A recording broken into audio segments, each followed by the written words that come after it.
Kaixo, Kresala Zineklubak ere Zine Euskadiren zinemina kanpainarekin bat egiten du.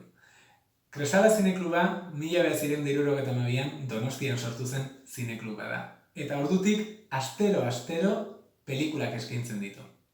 Eskaintzen dugun pelikulak zinema areto komertzialetara iristen ez diren pelikula horiek dira. Eta pelikula bakoitza eta gero, solasaldiak edukitzen ditugu zineklub guztiek bezalaxe. Eta zineklubean irrikitan gaude, astero biltzen gean jende hori berriz ikusteko. Eta gogo pila bat daukagu, zuzendari bat ekarri eta kontatu diezagula pelikula nola egin duen, zergatik egin duen, eta pelikula ikusi eta gero, denon artean solasaldi kolokio jator bat edukitzeko.